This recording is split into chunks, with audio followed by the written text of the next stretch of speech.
तो नमस्कार साथियों, आप सभी दोस्तों का हमारा इस नवीन योग धारा यूट्यूब चैनल में बहुत बहुत स्वागत है। यदि आप यहां पे अपने हेल्थ को इम्प्रूव करने के मकसद से आए होंगे तो ये चैनल आपके लिए सोने पे सुहागा जैसा होने वाला है। और आप इसी तरह से इंजॉय करने आए होंगे तो प्लीज़ ये चैनल इंजॉयमेंट के लिए नहीं है। आप कहीं जाकर रील्स देख लीजिए, वहाँ पे डांस देख लीजिए, वहाँ पे मस्ती देख लीजिए, क्योंकि जब तक आपका स्वास्थ्य हेल्थ सही नहीं रहेगा तो रील्स का मस्ती भी आपके दिमागों को सुकून नहीं देगा, आपके बॉडी को सुकून नहीं देगा। तो हम लेकर आ गए हैं अष्टांग योग के एक कंप्लीट वीडियो लेक्चर को, जिसको सीरीज बाय सीरीज अपने चैनल के माध्यम से आप सभी के सामने प्रस्तुत कर रहे हैं। तो आज के इस स्पेशल वीडियो में हम बात करने जा रहे हैं अष्टांग योग का छठा अंग, जो कि सबसे महत्वपूर्ण और इम्पोर्टेंट अंग है। महत्वपूर्ण और इम्पोर्टेंट बात भी सेम बट डिफरेंस इस तनी मुनी की, एक हिंदी में है कि इंग्लिश में है। तो सबसे महत्वपूर्ण अंग है, इस अंग का नाम है धारणा। क्योंकि हम जानते हैं कि अष्टांग योग में 8 अंग होते हैं। पहला यम, क्या होता है यम, इसके बारे में वीडियो पड़ा हुआ है, जाकर देख सकते हैं। दूसरा नियम, तीसरा आसन, प्राणायाम, प्रत्याहार, और उसके बाद छठा धारणा, ध्यान, समाधि। तो आज के इस वीडियो में हम बात करने वाले हैं धारणा के बारे में। तो प्लीज़ यदि आप चैनल पे नए हैं तो चैनल को कीजिए सब्सक्राइब और वीडियो को कीजिए लाइक और अपने दोस्तों के बीच शेयर भी करें। और शुरू करते हैं हम अपने योग धारा की इस कड़ी को।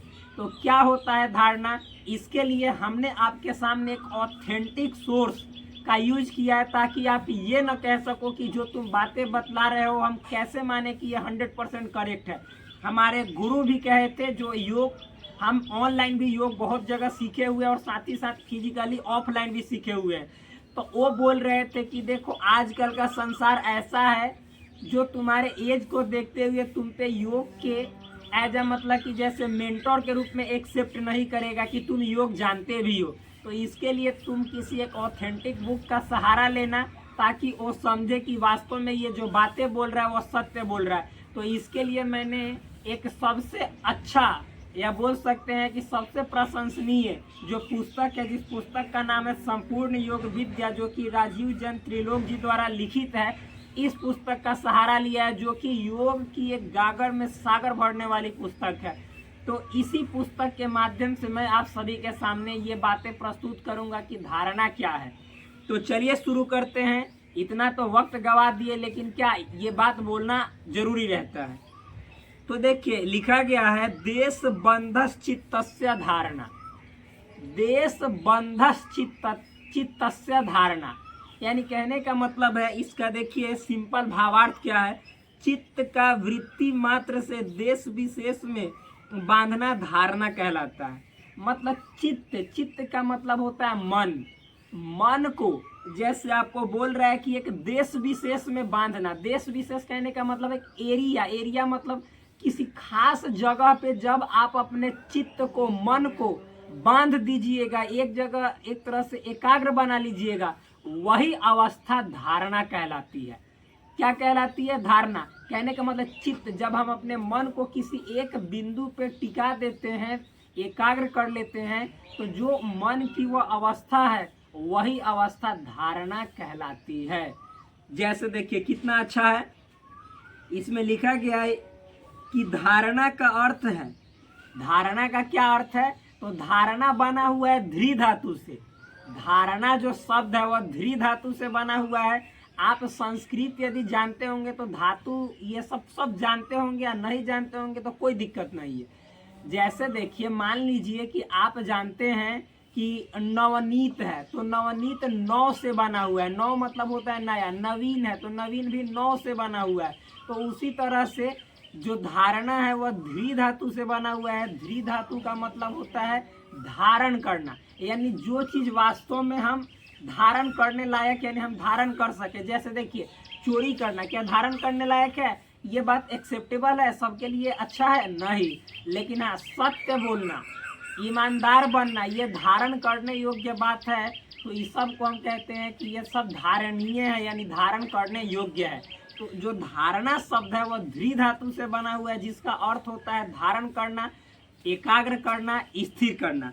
देखिए फिर उसके बाद है कि धारण करना, एकाग्र बनाए रखना या मन को किसी एक बिंदु पर स्थिर करना, जो कि हम बता ही दिए।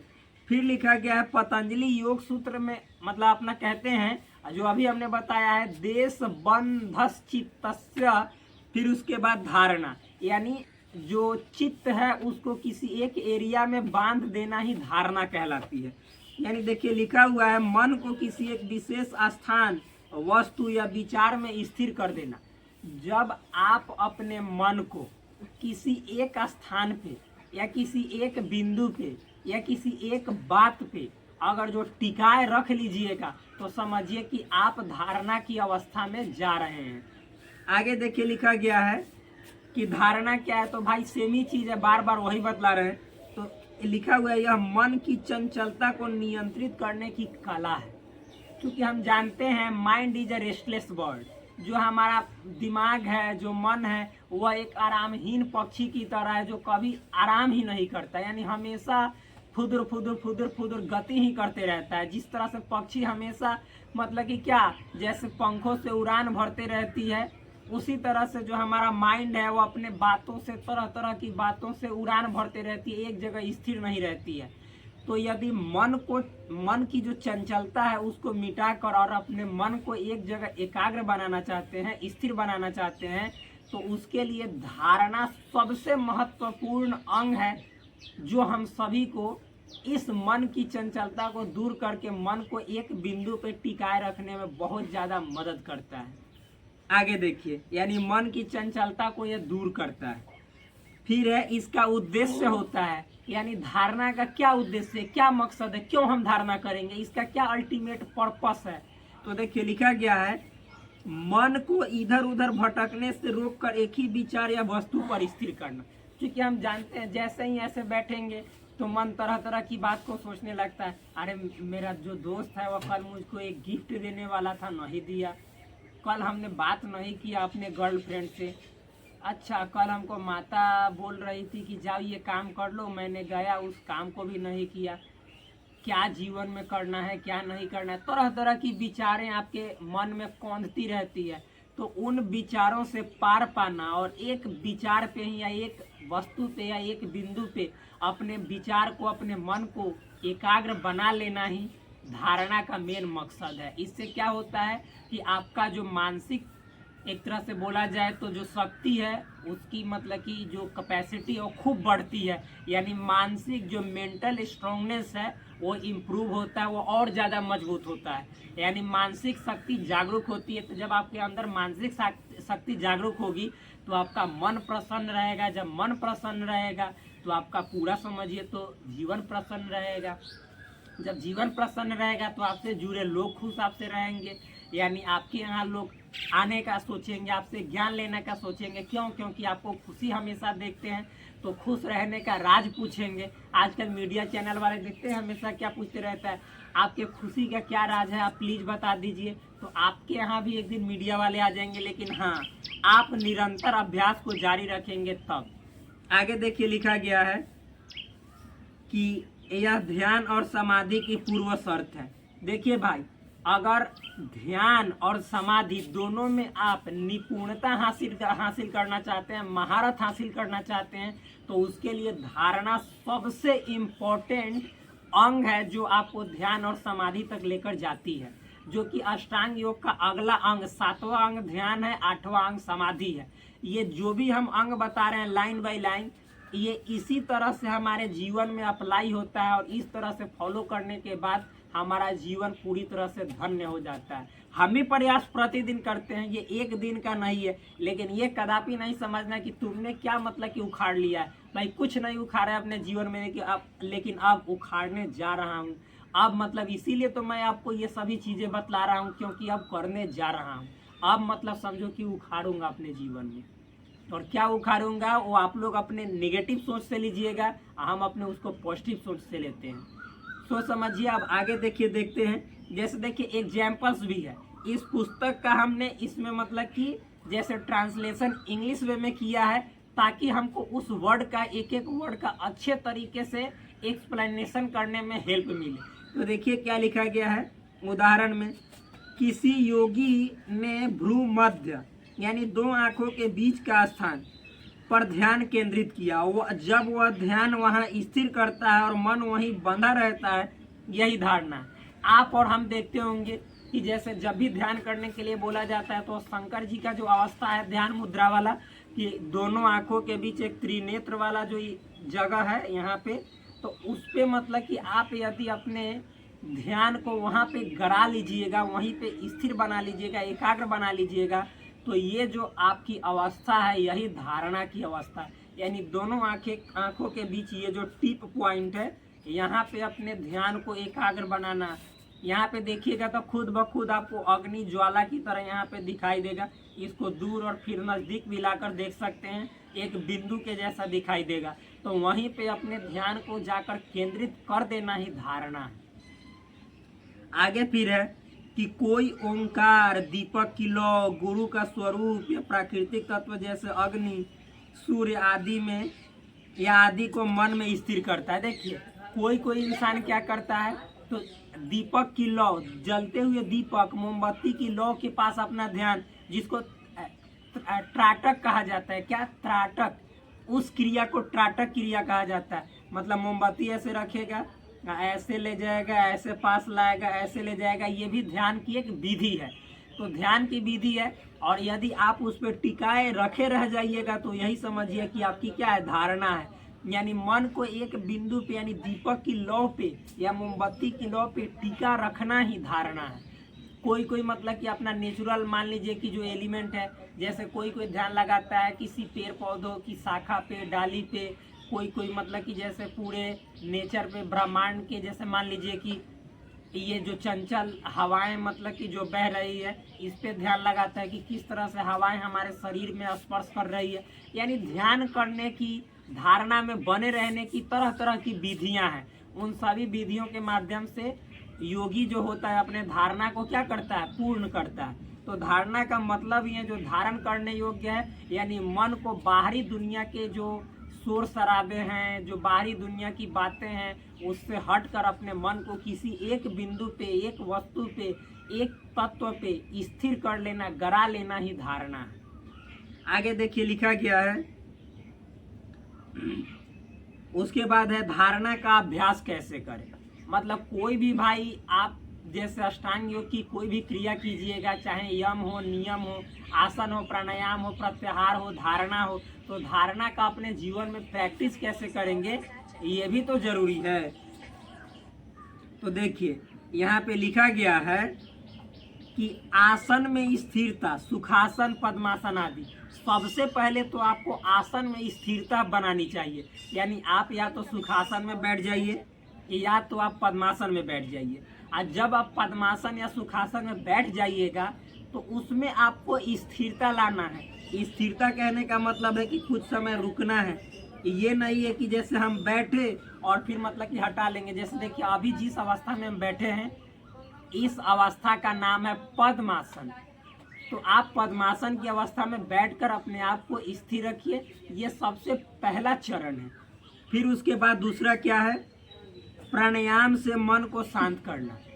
और आप प्राणायाम कीजिए, जो कि हमने इससे पहले का जो अंग था, जैसे प्रत्याहार से पहले जो था वो प्राणायाम था, तो आप प्राणायाम करके अपने मन को पूरी तरह से शांत कर लीजिए।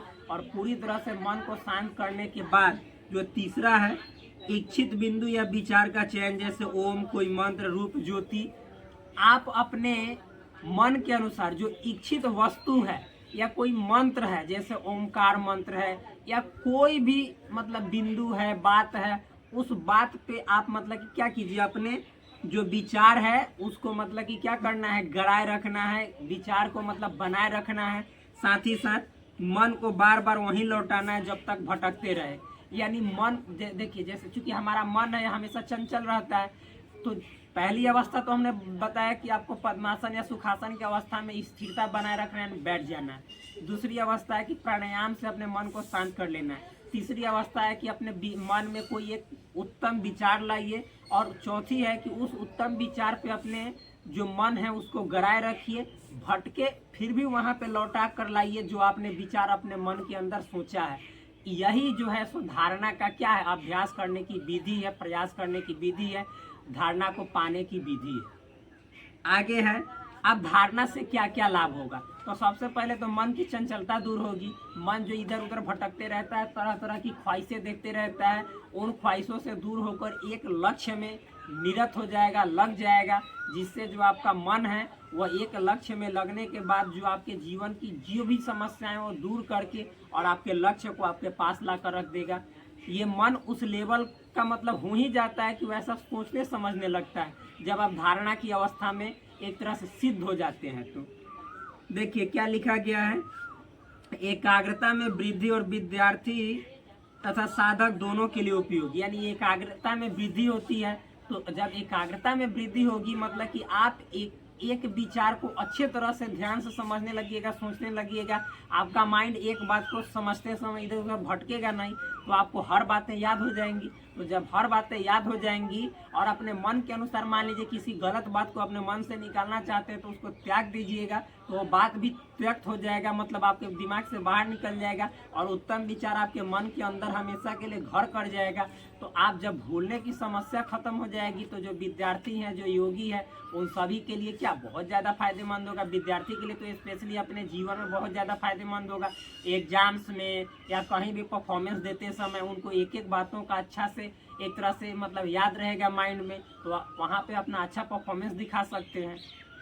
आगे है फिर मन की स्थिरता, तनाव, चिंता से मुक्ति, फिर उसके बाद ध्यान के लिए तैयारी, ध्यान और समाधि में प्रवेश का द्वार है। देखिए ये जो है मन की स्थिरता लाता है, यानी मन को स्थिर करता है, तनाव को दूर करता है, चिंता से मुक्ति दिलाता है, और साथ ही साथ हमारा जो ये जब इतना सब खत्म हो जाता है तो उसके बाद जो हमारा मन की अवस्था है वह ध्यान के लिए मतलब कि जैसे ध्यान के लायक हो जाती है, समाधि के लायक हो जाती है। उसके बाद जब हम ध्यान करते हैं और समाधि में बैठते हैं तो हमारा जो ध्यान है, समाधि, वह सिद्ध होता है। आगे देखिएगा, आत्मचिंतन की शक्ति आत्मा के साक्षात्कार की दिशा में पहला कदम है। और याद रखिएगा, जब अपने आप को जानना चाहोगे, आत्म साक्षात्कार, सेल्फ इंटरव्यू लेना चाहोगे, तो उसके लिए जरूरी है आत्मचिंतन, यानी अपने आप के बारे में मनन करना। हु आई एम, मैं कौन हूँ, मैं किस लिए यहाँ पे हूँ। जब इन सभी प्रश्नों का उत्तर आपको मिलना शुरू हो जाएगा तो आप अपना खुद जो आत्म साक्षात्कार है, अपने आप का इंटरव्यू है, वो अच्छे तरीके से ले पाएंगे। और जब जो व्यक्ति अपने आप के इंटरव्यू को ले लेता है तो अपनी कमियों को और साथ ही साथ खूबियों को पहचान लेता है और कमियों के अनुसार उस फील्ड में सुधार लाता है, या फिर अगर सुधार नहीं हुआ है तो उस फील्ड में वो कूदता ही नहीं है, और जो खूबियाँ हैं उस खूबियों के मदद से ही वो अपने आप को बहुत ऊंचाइयों तक ले जाता है। आगे देखिए, तो मतलब कि जैसे हमने यहाँ पे आपको लाभ भी मतलब बतला दिया, शेयर कर दिया। तो ये जो धारणा की जो अवस्था है, जब इसमें आपको परिपूर्णता आ जाती है, जब आप इसमें सिद्ध होने लगते हैं, तो इससे जो अगला चरण है ध्यान, वो आपका सफल हो जाता है और समाधि में आप परिपूर्ण हो जाते हैं। तो भाई ये धारणा जो है सो इतना अच्छा तरह से हमने बताया कि आपको समझ में आया कि नहीं। तो प्लीज़ यदि समझ में नहीं आया तो कमेंट करें, और यदि वीडियो अच्छा लगा हो तो प्लीज़ लाइक करें और अपने दोस्तों के बीच भी शेयर करें, क्योंकि ये विद्यार्थियों के लिए और साथ ही साथ हर इंसान जिसको आजकल के इस भाग दौड़ भरी जिंदगी से बचकर और अपने आप को हेल्दी बनाए रखना है, स्वस्थ बनाए रखना है, तो प्लीज़ योग को तो अपने जीवन में अपनाना ही होगा, क्योंकि जो करेगा योग वह सदा रहेगा निरोग। तो फिर आपसे मिलते हैं एक अच्छे शानदार वीडियो के साथ, अगले अष्टांग योग का जो अंग है उसके साथ। तब तक के लिए धन्यवाद।